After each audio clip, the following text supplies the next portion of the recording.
Dom Nicastro here, CMSWire Managing Editor with CMSWire contributor Jonathan Franchell, founder of Ironpaper. How's it going, Jonathan? Good. Thank you so much for inviting me. I'm excited. Yeah, it's great to be with you. You've been contributing for us for a few years now. Made your debut with us in 2017, and now you're ramping up again. You did some nice content in 2021, and now here we are a year later. So excited to have you. Why don't you tell our listeners and our viewers a little bit more about yourself, your company, what it does, and I got to throw this out. Just give us one fun personal fact. You got. Sure. I mean, you're a human being besides what you do. We got to know something about Jonathan outside of the work.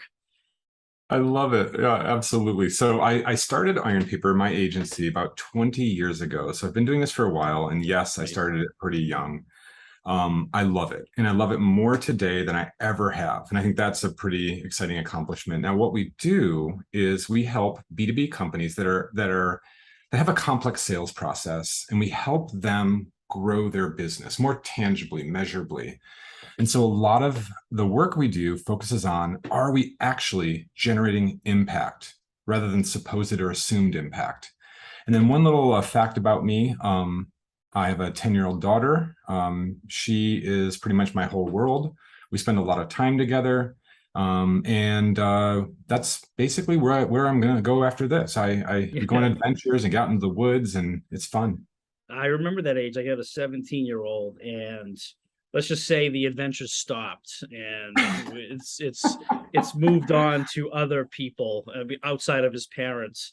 But it's fun. Yeah. It's fun, right? When they are 12, probably 12-ish is when the cutoff is, 12 and below, if you're lucky enough, it goes beyond that, but that's cool. You could take adventures out in where you live up in the country. You live up in the country.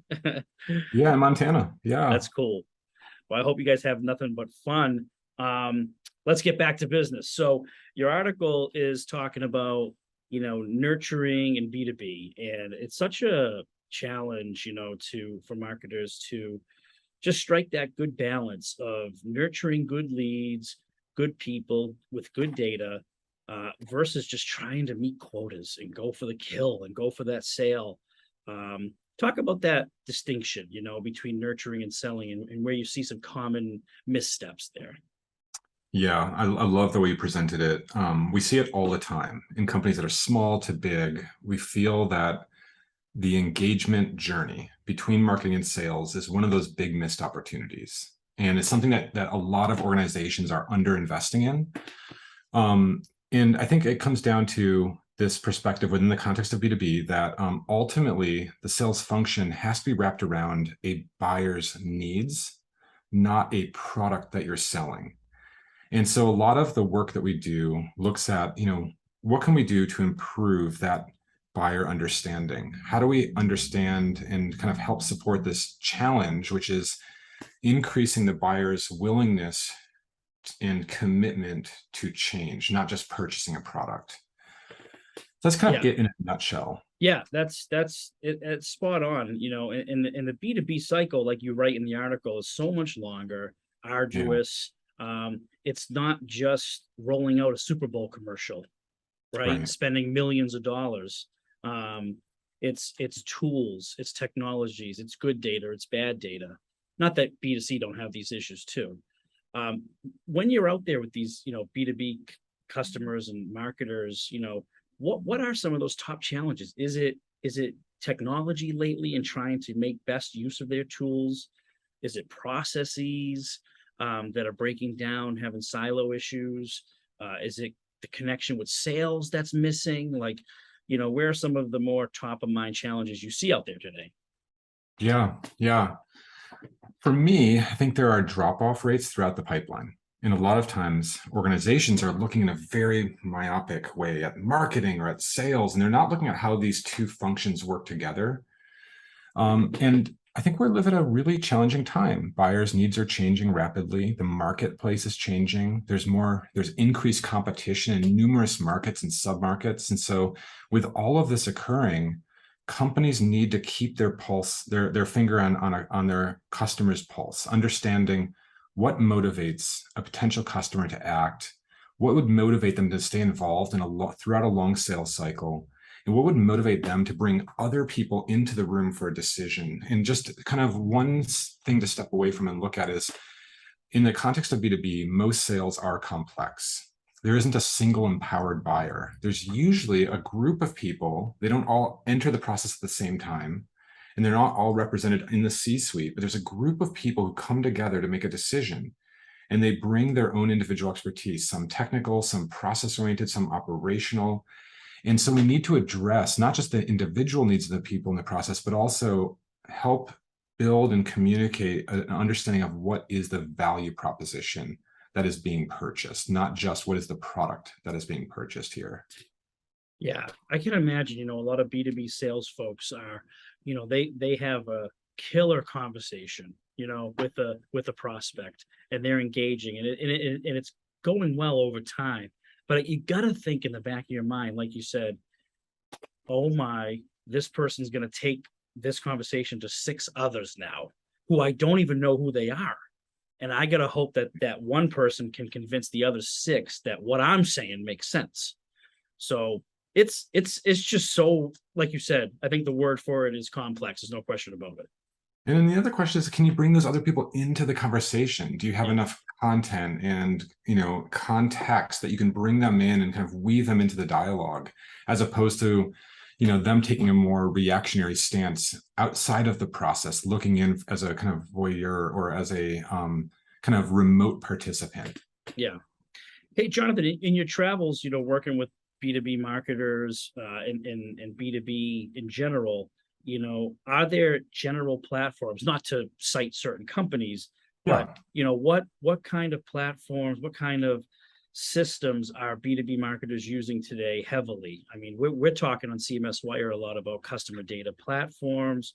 We're talking about account-based marketing systems.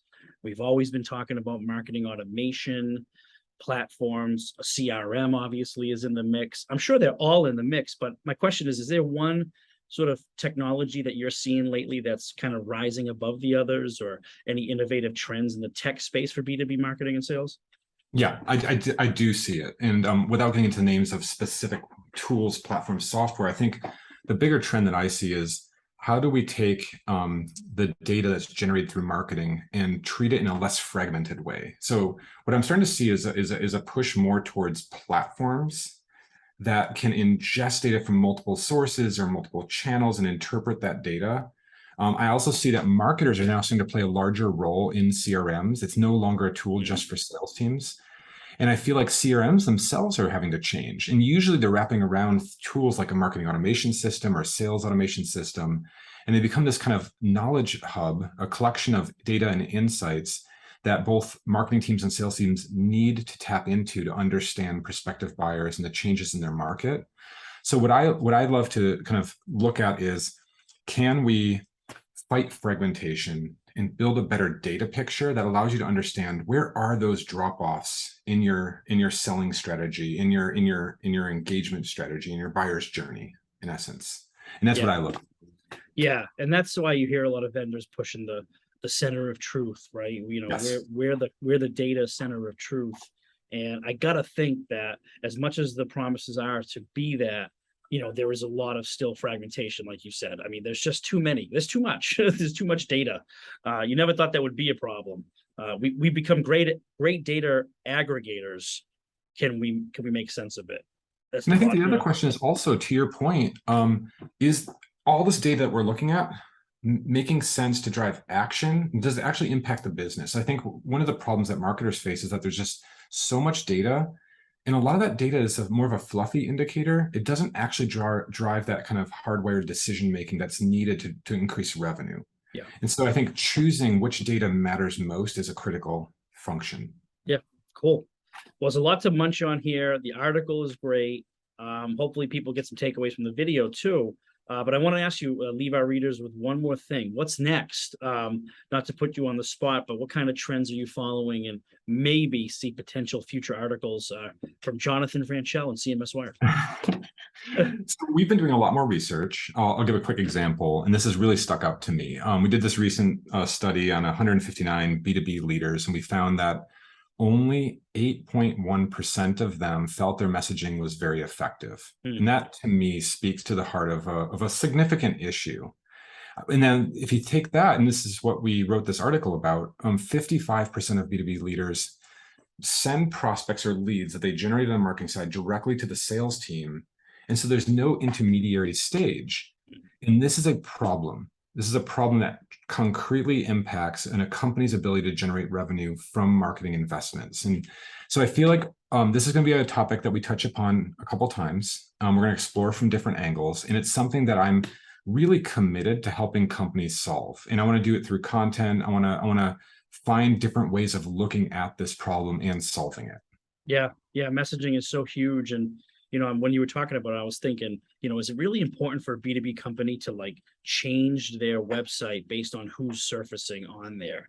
You think, of course it is. You want to be personalized, right? But is someone really going to be moved to buy your semiconductor because they saw a picture of it on your homepage? No. By the time they come to your website, they have had 50 meetings about that semiconductor or whatever they're buying in a B2B sense. So messaging is still crucial. It's still crucial for sure. But sometimes I think the B2B companies might get a little too buried in like a B2C-ish kind of approach where they're kind of wasting time. Absolutely. And I think they're struggling to understand their current state of affairs. Like they want to solve real, tangible problems that exist in front of them. And they don't need more products sold and pitched and thrown at them like you would in a B2C environment.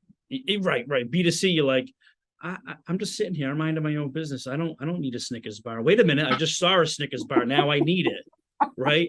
I mean, a B2B person is not sitting there just saying, oh, what's that in front of my face? Oh, we need that big tractor, Oh, thanks, Tom. Now I want a Snickers bar. Yeah, exactly.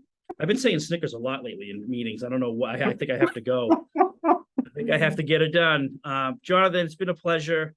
We're looking forward to more CMSWire content and columns and our next conversation. It's going to be a lot of fun. So thanks for joining us today. Thank you. Thank you so much. Have a good one. All right. Sounds good.